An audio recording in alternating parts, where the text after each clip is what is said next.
NBA has said, you know what? We might like to expand a little bit. This is one of the worst kept secrets in sport, honestly, that they were going to do this. The idea from Silver is being reported is they are exploring expansion. Look, this is going to be Vegas and it's going to be Seattle.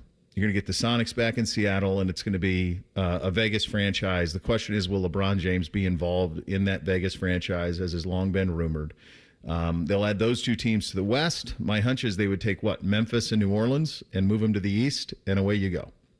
If we're playing by college geographic rules, they would take Sacramento and one of the two Los Angeles teams. Well, they would want in the East. You'd want the two that brought the biggest audience. You'd want the Lakers and the Warriors. Bring those to the East, and then and do it that way. Maybe the Thunder. I guess it would be somewhat closer. It makes the most sense, yes, to have Memphis back east. Yeah, New Orleans. Similarly. Which of those towns, from a latitude standpoint, is furthest east? New Orleans, Memphis, OKC. My hunch is New Orleans. I want to say Memphis for some reason. I don't know. I guess that is like Western Tennessee. As I said it emphatically, though, I also think it's hard to wrap your head around that as we sit in Columbus, Ohio, we are farther east than Tallahassee, Florida is. Oh, that is weird. Yeah, I've never thought about that. That's a hard one to wrap your head around, that we're further east. So, yeah, my hunch is it's New Orleans and that it would be New Orleans and Memphis. But okay, yeah, it's got it. Yeah, it is. Yeah. Yeah. So those would be the two that you would. San Antonio? No. Nope. Houston would actually be farther east, I think, than San Antonio. Correct. As we show off our geography chops. Yeah. But you take Memphis and New Orleans, head them east, and then you add those two teams out west. They're monster markets. You've seen. I do wonder, fellas, is there a point? Can Vegas handle all of this? I haven't been to Vegas in a long time. Obviously, from a go there once, enjoy yourself. It's the trip to make among NFL fans who want to do a road trip. But you have the Golden Knights who were really, give Bettman credit, he got there first. And in doing so, he won. And it's a Knights town. They've won the Cup already. So that's well ensconced. The Raiders, it's the NFL. One of the things I know that they're complaining about is they don't really have a home field advantage there because there's so many opposing teams' fans at every games. But it's still the NFL. Baseball's coming-ish. I think they can all survive. I just think baseball is probably the least likely to thrive. But I think their arena's indoors, so I don't necessarily know if that's as much of a deterrent as I was about to say. I do think in the summertime when you're going to Vegas, you're probably not a ton interested in baseball. I think basketball, they have an advantage being in November and December and January and February. It's kind of when the chunk of their season is. And so, especially if you do an NBA All-Star game in Las Vegas that they will do, I think you can capture a lot of what the NFL does. And, hey, come to our town, come to Vegas, but also see an NBA game. Well, they have to make changes to the NBA Cup because isn't that in Vegas? Then keep it there. Yeah. It doesn't do much for me. Just from a population standpoint, the Las Vegas, Henderson, Paradise, Nevada metro is 2.4 million is what that is. How does that compare to ours? I think all right, so our city, we're 900,000 as a city, but what is our metro? I think our metro is more like 3. I'm seeing 2.1. 2.25. Okay, so it's about the same. It's about the same. And they're going to have all 4 major professional sports in that town. It's about the same size. And it's way more spread out. I think it's pretty ambitious.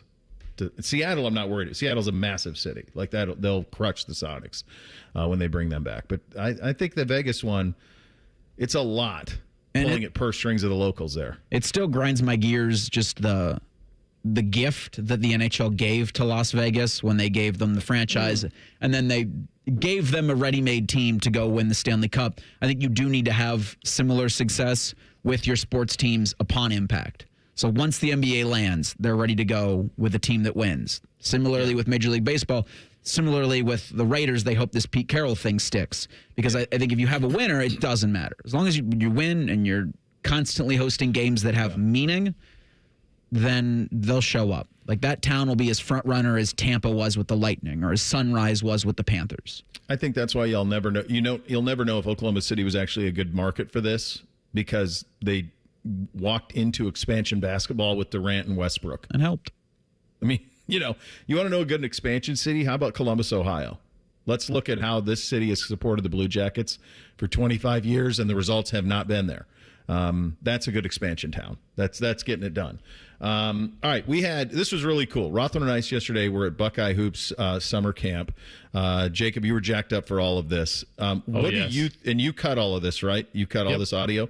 What do you think was the most illuminating answer that Jake gave yesterday? And then go ahead and play the one that you think resonates the most. I think, to me, it was because I hit on it yesterday. I was hoping that they could sit down with Mobley, which they did. And they also asked Diebler about Mobley. And he was kind of talking about his mindset heading into this summer and how he's holding himself more accountable on the defensive end, too, which is huge.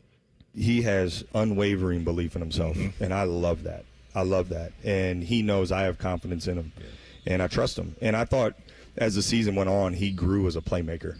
Being his size as a guard, we know he can shoot the ball. He can make difficult shots. He can score at the rim. He can score on the perimeter. He's got to become more efficient from two.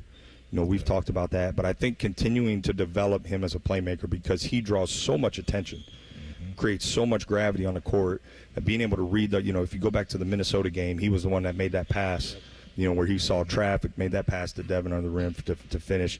So he had more and more moments like that where he really read the game well. That's the challenge for him offensively. And then defensively, right, he's got to grow in his physicality. He's got to grow in his attention to detail. And I love his mentality right now. Like, he is locked in this summer at really pushing himself and holding himself accountable on the defensive side. Last year it was all me. Right. Now he's starting to take those steps for himself individually. It's going to help our team tremendously. So you've mentioned this, and I think it's astute that this team will go kind of where Juni Mobley goes, or John. What is it, Juni or John? Which one does he prefer? Do we know?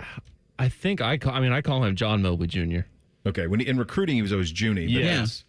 I know the team calls him Junior. Is this going to be another J.J. Jeremiah Smith type thing? I think it kind of could be. Like, in recruiting, he was always Juni. This will be the thing, though, guys. In simplest terms, Mobley and Thornton, while their games are different, they both demand the ball in their hands a lot and play best with it in their hands. So, and they're both smallish guards.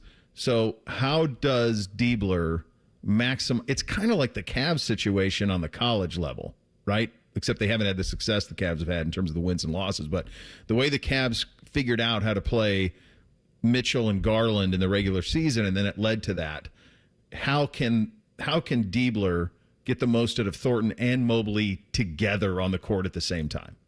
That's going to be kind of what makes this go. Well, and they're both pretty similar players, not in terms of the way they go about it, but they both need the ball in their hands a lot. Well, like how Diebler was mentioning, he draws a lot of attention. And I went back to that Minnesota clip that he was talking about, and he took on two and kind of backed up towards half court to kind of see the floor. And then he found Royal underneath and got the poster dunk and the and one. They eventually went on to overtime. And I think we will see a little bit of that more. He's a sniper. We know that. He can pull it from the freaking logo where it's going to be now, the block O. But I think he can really establish himself as a playmaker and be a true all Big Ten type of guy if he does make that leap.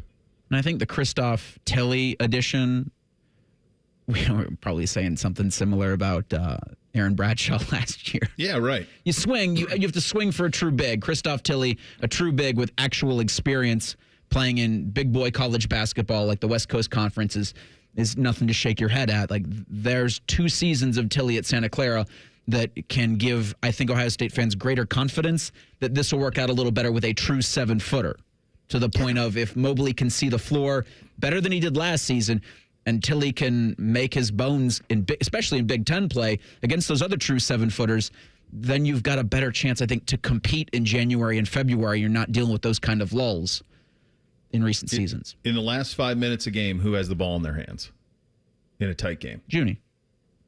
Bruce. I think it's got to be Bruce. That's you see, Mike. That's where I think will be the conundrum for Jake. Is what does that look? How do they handle that? Because they're the two most critical players, and there's a little redundancy in their games in terms of how they want to go about it. So I think that will be the challenge for him. But that was a really cool thing that AR and Maddie did yesterday, and to be able to have that type of window in to Buckeye basketball here in the middle of July. Good job out of everybody involved with that. Well, you wanted solutions, kid. At the very highest order, you're going to get. You could very soon get some answers on NIL and a national standard. We'll give you the details on that in 2 minutes. Bishop and Friends, right here on the.